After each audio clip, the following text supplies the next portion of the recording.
Assalamualaikum dan salam sejahtera.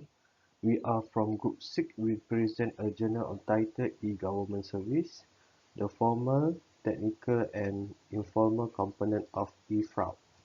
Prevention for Government Agency, written by Musa, Rosita Mohamed Othman, courtesy Hanani Abang Ibrahim, Insundin from the Faculty of Computer Science and Information Technology, FCSIT, University of Sarawak, UNIMAS, Samaran City, Sarawak, Malaysia.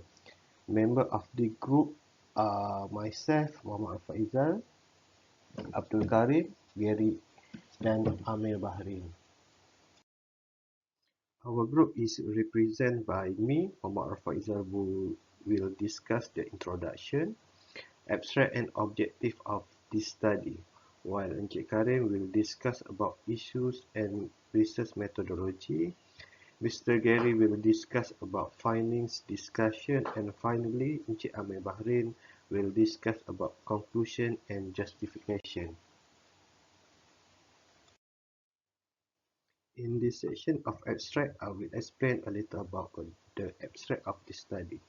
The growing use of application for e-government service has created many opportunities for fraudsters to commit e-fraud crime from remote location. The rise in e-commerce fraud has a significant impact on application for e-government service. Maintaining community trust and building confidence for its residents are seen by government entities as key challenges in maintaining its reputation and competitive advantage. E-fraud and perpetrator networks employed by fraudsters are then investigated to study technique or method they use. The security problem, including e-fraud, cannot be solved using a linear approach. It means narrow approach because e-fraud is complex and involves cooperation from other components at the same time. In this study, the government agency proposed and classified e-fraud prevention into three components. First, the formal component. Second is the technical component, and the third one is informal component. Government agency key emphasis on preserving mutual trust and building trust with the protection of the information entrusted to its people.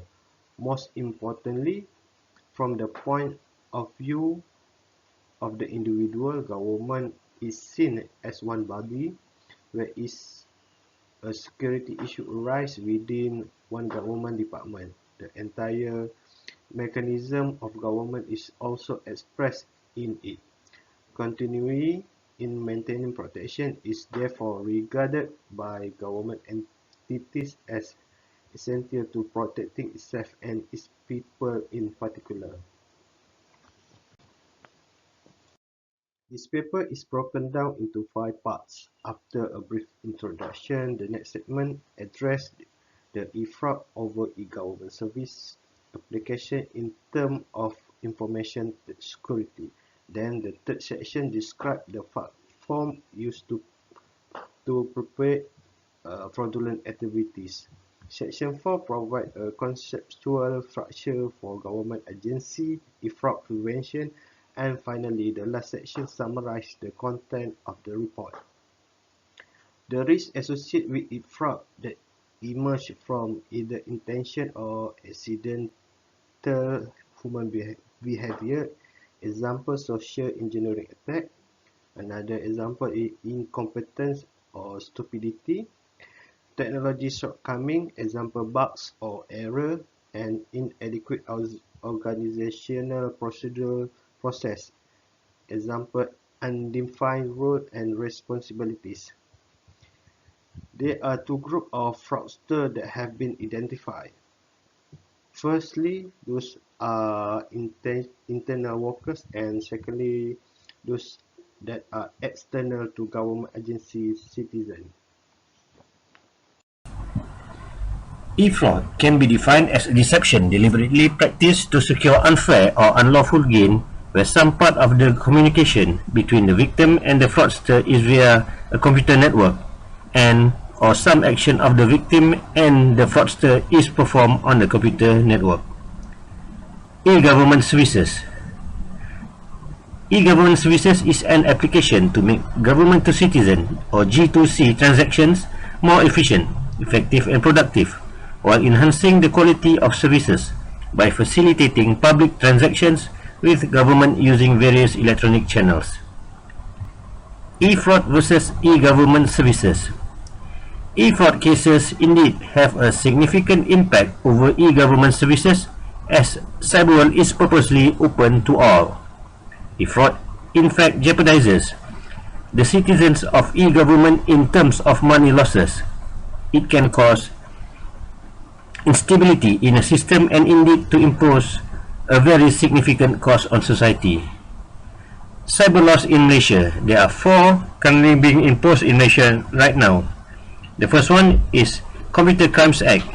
Second is Digital Signatures Act. Third is Copyright Act Amendment. And 4 is Telemedicine Act 1997. The importance of security in e-government services.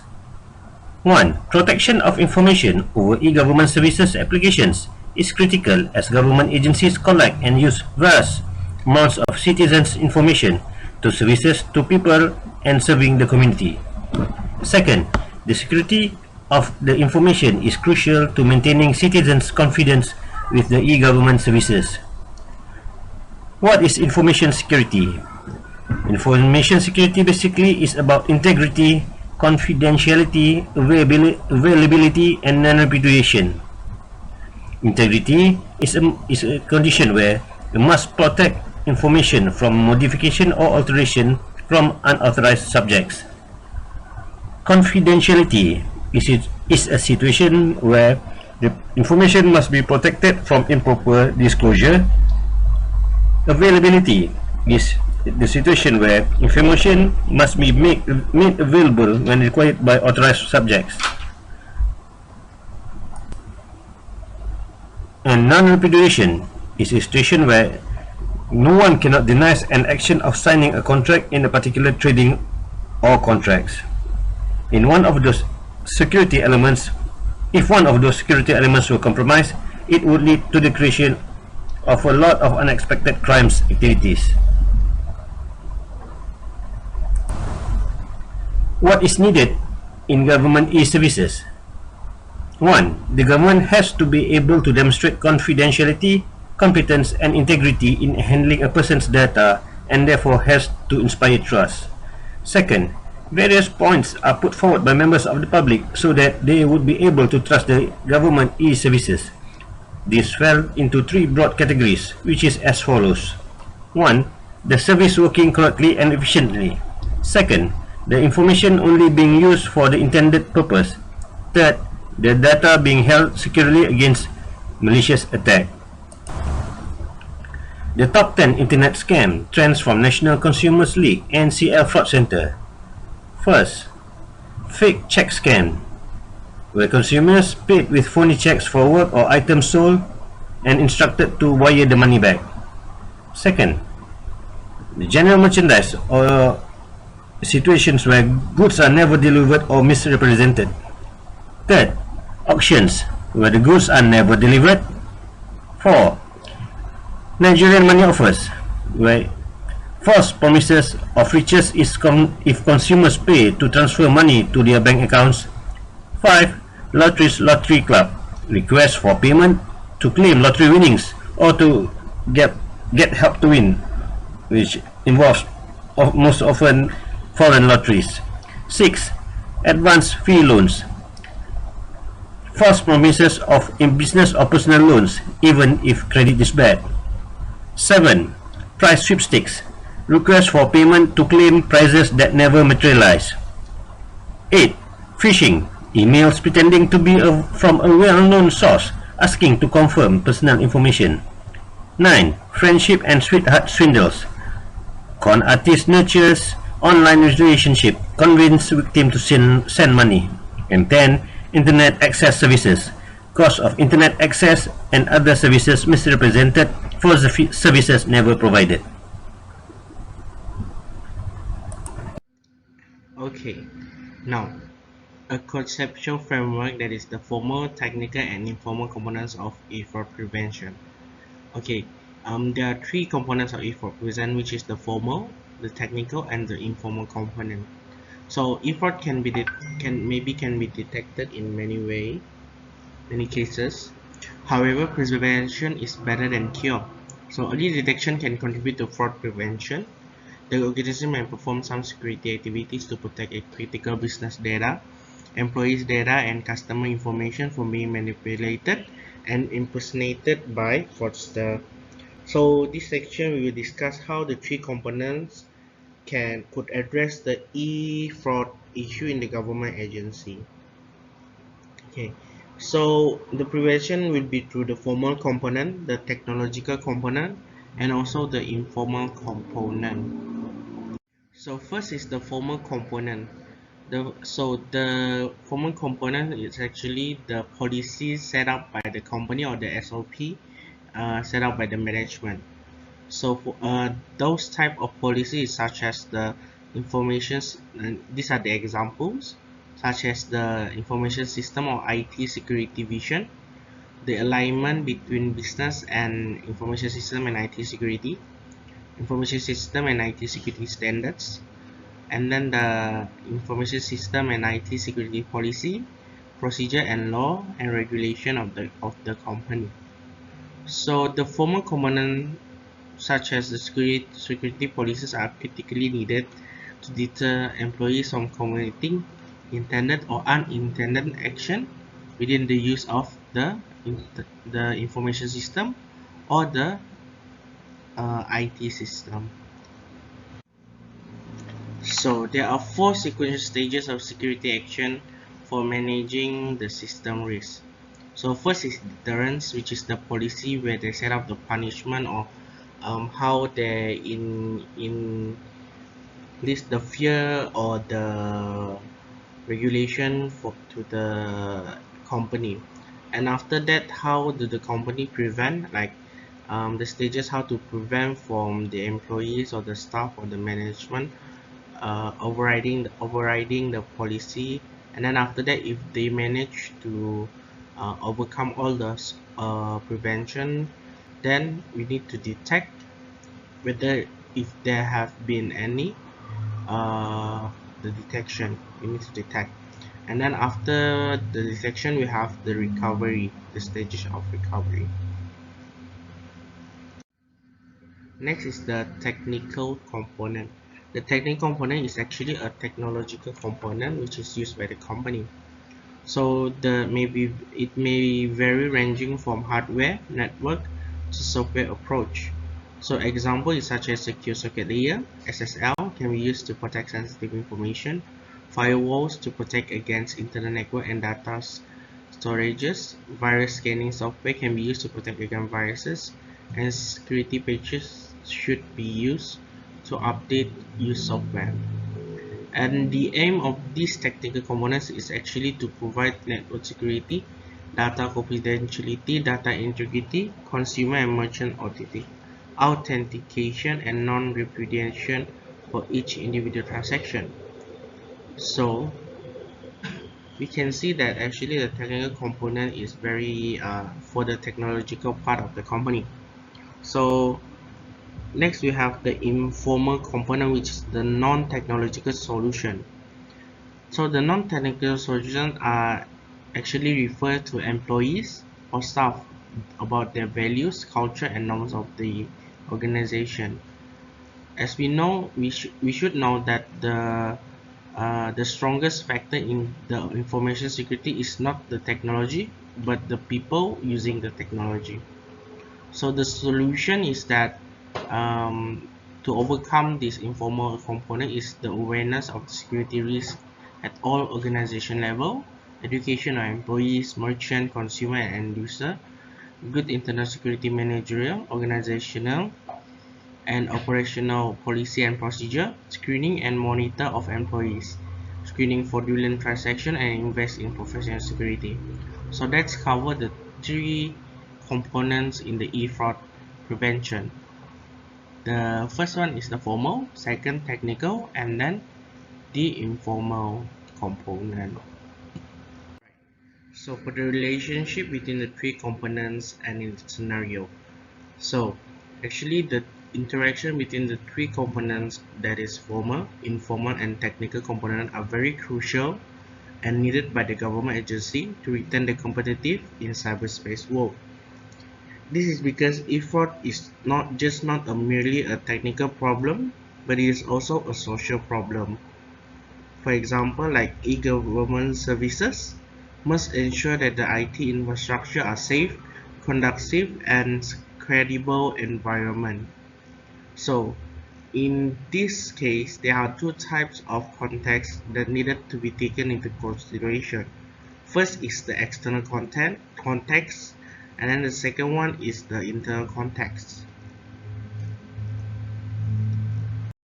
Now, looking at the figure here, we have two contexts, which is the external context and also the internal context of government agency.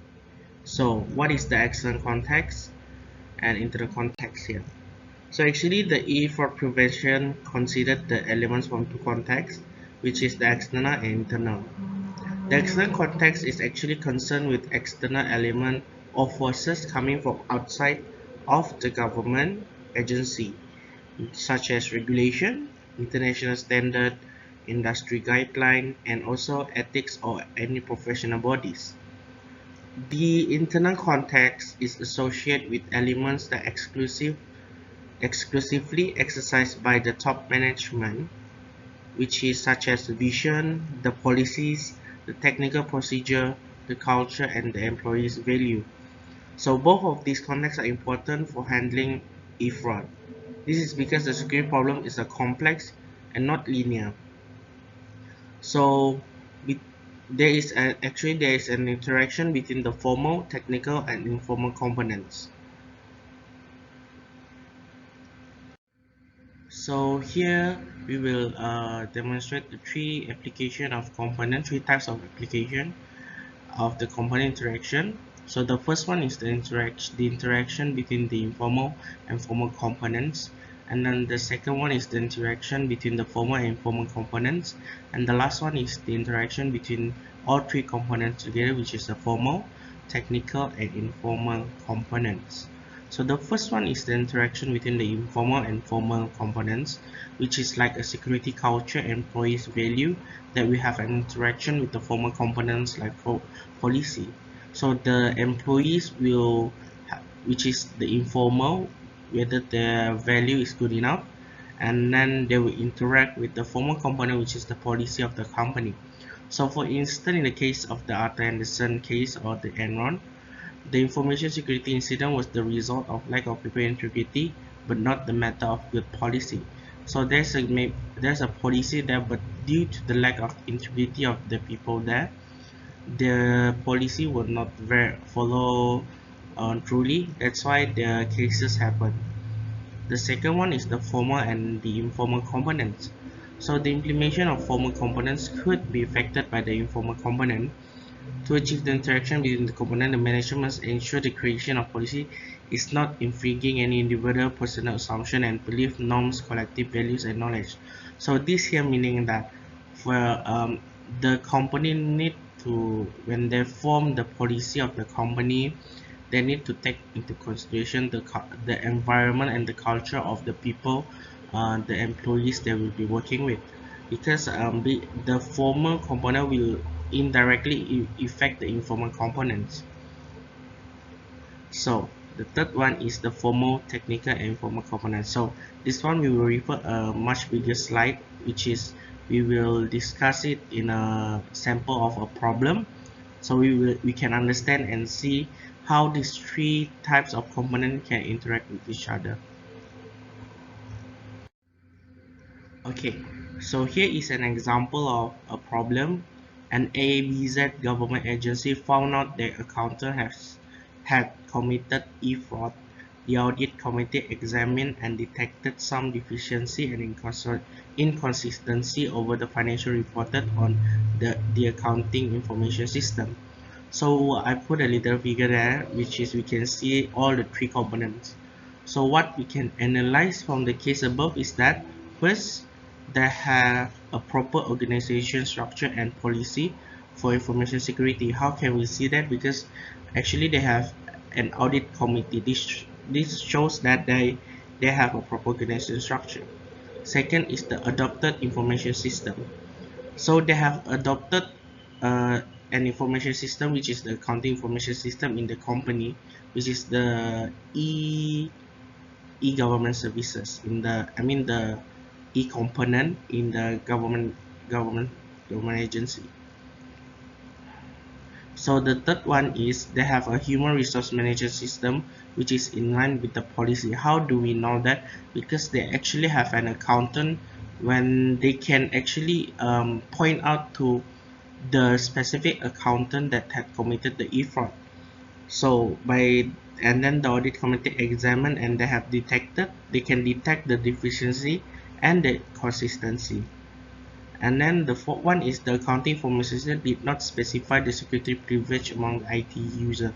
So actually this is the deficiency where the accounting information system, they did not have like a security gate that should be there among the IT user that uses the accounting information system. The fifth one is that the deficiency does expose the database to potential perpetrators to commit fraudulent activities. So due to the deficiency above that, we can see that the accounting information system did not have a lack of security. There will be people that will be trying to commit fraudulent activities using the weaknesses that they found. So I have divided into a three table here, which is the formal component, the technical component, and also the informal component. So the formal component, as we know, is the control or the policy of the company. So actually we can know here that actually the access control of database management system such as manual access control and discretion access control were not clearly defined in the information system or the IT policy. So actually this government agency should have ensured the company user have a defined definition according to their roles and designation for which user are given security level and where they cannot access the until where they can access the information. So and then the second one is the technical component. So the technical component is actually due to the irrelevant adoption of security control and security countermeasure. Okay, this can be seen because the security requirement were not aligned with the business goal. For example, we can see here that the risks from the misalignment are loss of business data or secrecy information, damage of reputation and financial loss or low or return of investment. So another reason that another reason that this can happen is that the company does not have effective security controls in place to detect and automatically stop the suspicious activity from happening. So this we can see that the audit committee actually need to examine, they need to take an action, need to investigate. Then they found the deficiency and the inconsistency over the financial reported. So if they have implemented this kind of effective security control with technical method, they can avoid this case happening much earlier than they should be. So the third one is the informal component. So the third one is the informal component is that the employees itself, whether or not the employees have been trained with related skill, whether they are trained and then, but if they are trained, then it might be a social issue which as lack of integrity and honesty. So if the employees are lack of integrity, no matter how good is the control such as the Enron system, Enron cases, um, the e-fraud or the fraudulent can happen due to the lack of integrity and honesty from the employee. So the government agency actually has to adopt the recovery approach where the employee should be given reprimand or warnings or reshuffle or termination in order to avoid those accepting risks. That's all for me. Thank you. For conclusion, e-fraud exists due to the development of technologies and availability of internet that the society is moving towards the electronic society and electronic government for convenience. This development has created abundance of limitless digital data, which is very useful to the business people and perpetrators. The paper has revealed the incidence of e-fraud and its impacts through findings and statistics from various credible organizations. The e-fraud definition have been referred and applied within the context of e-government service domain. Importantly, e-fraud cases have given us some indication that the importance of information system security.